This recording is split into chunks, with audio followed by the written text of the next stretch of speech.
بسم اللہ الرحمن الرحیم۔ السلام علیکم۔ صحیح مسلم کتاب التوبہ کا بیان، باب اللہ تعالیٰ کی رحمت اس کے غضب پر غالب ہے۔ امام مسلم رحمہ اللہ حدیثیں لائے ہیں اس کتاب میں، اس باب میں بیان کرتے ہیں۔ سیدنا ابو ہریرہ رضی اللہ عنہ سے روایت ہے، رسول اللہ صلی اللہ علیہ وسلم نے فرمایا، جب اللہ تعالیٰ نے مخلوقات کو بنایا تو اپنی کتاب میں لکھا، اور وہ کتاب اس کے پاس ہے عرش کے اوپر، کہ میری رحمت غضب پر غالب ہوگی۔ سیدنا ابو ہریرہ رضی اللہ عنہ سے دوسری روایت ہے، رسول اللہ صلی اللہ علیہ وسلم نے فرمایا، اللہ تعالیٰ فرماتا ہے، میری رحمت میرے غصے سے آگے بڑھ گئی ہے، یعنی رحمت زیادہ ہے۔ سیدنا ابو ہریرہ رضی اللہ عنہ سے تیسری روایت ہے، رسول اللہ صلی اللہ علیہ وسلم نے فرمایا، جب اللہ تعالیٰ مخلوقات کو بنا چکا تو اپنی کتاب میں لکھا، اپنے اوپر وہ کتاب اس کے پاس رکھی ہے کہ میری رحمت غالب ہوگی میرے غصے پر۔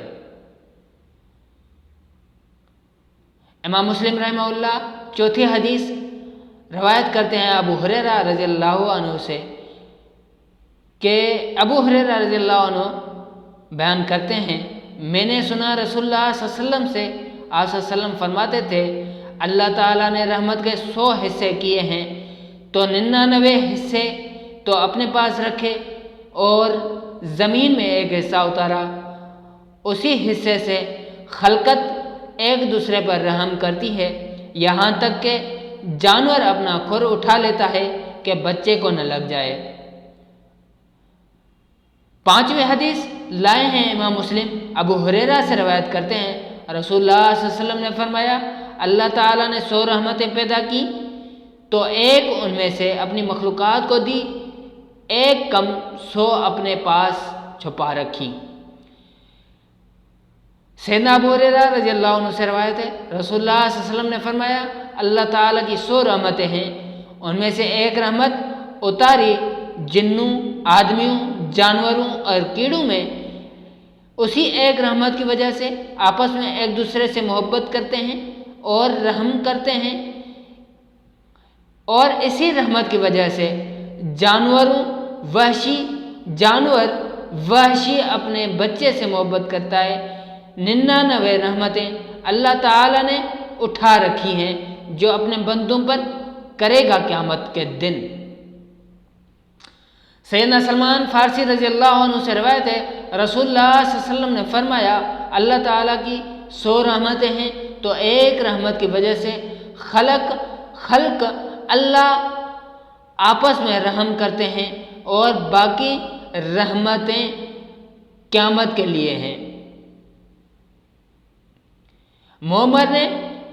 معتمر نے اپنے باپ سے اس سند کے ساتھ روایت کرتے ہیں۔ سیدنا سلمان رضی اللہ عنہ سے روایت ہے، رسول اللہ صلی اللہ علیہ وسلم نے فرمایا، اللہ تعالیٰ نے جس دن آسمان اور زمین بنائے اس دن 100 رحمتیں پیدا کی، ہر ایک رحمت اتنی بڑی جتنا فاصلہ آسمان اور زمین میں ہے، تو ان میں سے ایک رحمت زمین میں کی، جس کی وجہ سے ماں بچے سے محبت کرتی ہے، اور وحشی جانور اور پرندے ایک دوسرے سے محبت کرتے ہیں۔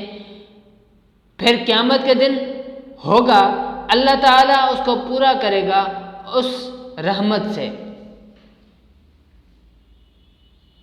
سیدنا عمر رضی اللہ عنہ سے روایت ہے، رسول اللہ صلی اللہ علیہ وسلم کے پاس قیدی آئے، ایک عورت ان میں سے کسی کو ڈھونڈتی تھی۔ رسول اللہ صلی اللہ علیہ وسلم کے پاس قیدی آئے، ایک عورت ان میں سے کسی کو ڈھونڈتی تھی، جب اس نے ایک بچے کو پایا ان قیدیوں میں سے تو اس کو اٹھایا اور پیٹ سے لگایا اور دودھ پلایا۔ رسول اللہ صلی اللہ علیہ وسلم نے ہمیں فرمایا، کیا سمجھتے ہو یہ عورت اپنے بچے کو انگار میں ڈال دے گی؟ ہم نے کہا، نہیں، اللہ کی قسم وہ کبھی نہیں ڈال سکے گی۔ آپ صلی اللہ علیہ وسلم نے فرمایا، البتہ اللہ تعالیٰ اپنے بندوں پر زیادہ مہربان ہے۔ اس سے جتنی یہ عورت اپنے بچے پر مہربان ہے۔ سیدنا ابو ہریرہ رضی اللہ عنہ سے روایت ہے، رسول اللہ صلی اللہ علیہ وسلم نے فرمایا، اگر مومن کو معلوم ہو جو اللہ کے پاس عذاب ہے، البتہ جنت کی طمع کوئی نہ کرے۔ کافر کو اگر معلوم ہو جو اللہ کے پاس رحمت ہے، البتہ اس کی جنت سے کوئی نا امید نہ ہو۔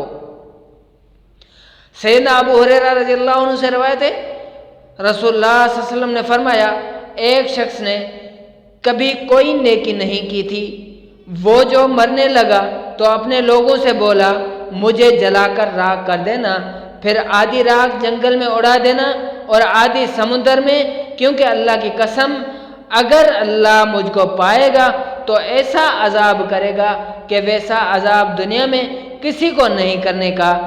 جب وہ شخص مر گیا، اس کے لوگوں نے ایسا ہی کیا۔ اللہ تعالیٰ نے جنگل کو حکم دیا، اس نے سب راکھ کٹھی کر دی، پھر سمندر کو حکم دیا، اس نے بھی کٹھی کر دی۔ پھر پروردگار نے اس شخص سے فرمایا، تو نے ایسا کیوں کیا؟ وہ بولا، تیرے ڈر سے اے پروردگار، تو خوب جانتا ہے۔ پروردگار نے اس کو بخش دیا۔ سیدنا ابو ہریرہ رضی اللہ عنہ سے روایت ہے، ایک شخص نے گناہ کیے تھے، جب مرنے لگا تو اپنے بیٹے کو وصیت کی کہ مرنے کے بعد مجھ کو جلانا، پھر میری راکھ باریک پیسنا، پھر دریا میں ہوا میں اڑا دینا، کیونکہ اللہ کی قسم اگر پروردگار نے تنگ پکڑا مجھ کو تو ایسا عذاب کرے گا کہ ویسا عذاب کسی کو نہ کیا ہوگا۔ اس کے بیٹوں نے ایسا ہی کیا۔ اللہ تعالیٰ نے زمین سے فرمایا، جو تو نے اس کی خاک لی ہے وہ کٹھی کر دے، پھر وہ پورا ہو کر کھڑا ہو گیا۔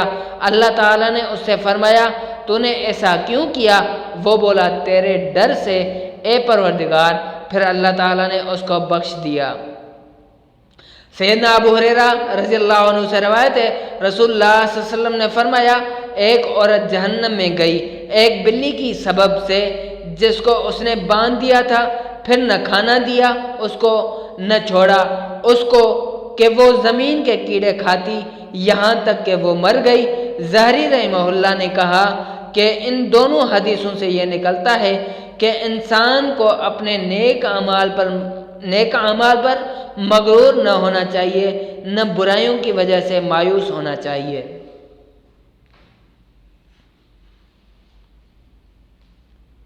ترجمہ وہی ہے جو اوپر گزرا۔ اس روایت میں بلی کا قصہ نہیں ہے، اور یہ ہے کہ اللہ تعالیٰ نے ہر ایک سے کہا، جو تو نے اس کی راکھ کا حصہ لیا ہے وہ داخل کر۔ سیدنا ابو سعید خدری رضی اللہ عنہ سے روایت ہے، وہ حدیث بیان کرتے تھے رسول اللہ صلی اللہ علیہ وسلم سے کہ تم سے پہلے ایک شخص تھا کہ جس کو اللہ تعالیٰ نے مال اور اولاد دیا تھا۔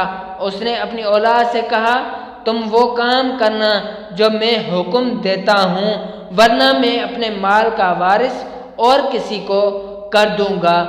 جب میں مر جاؤں تو مجھ کو جلانا، اور مجھ کو بہت یاد ہے کہ یہ بھی کہا، پھر پیسنا اور ہوا میں اڑا دینا، کیونکہ میں نے اللہ کے پاس کوئی نیکی آگے نہیں بھیجی، اور اللہ مجھ پر قدرت پائے گا تو مجھ کو عذاب کرے گا۔ پھر اس نے اس بات کا اقرار اپنی اولاد سے لیا۔ انہوں نے ایسا ہی کیا۔ جب وہ مر گیا، میرے رب کی قسم، اللہ تعالیٰ نے فرمایا، تو نے ایسا کیوں کیا؟ وہ بولا، تیرے ڈر سے۔ اللہ تعالیٰ نے اس کو اور کچھ عذاب نہ دیا۔ قتادہ سے دوسری روایت ایسی ہی ہے، اسی میں یہ کچھ عربی کی قاعدہ و قوانین بیان کیے ہیں امام مسلم رحمہ اللہ نے۔ تو ان احادیث سے ہمیں معلوم ہوتا ہے کہ اللہ تعالیٰ کی رحمت بہت بڑی ہے۔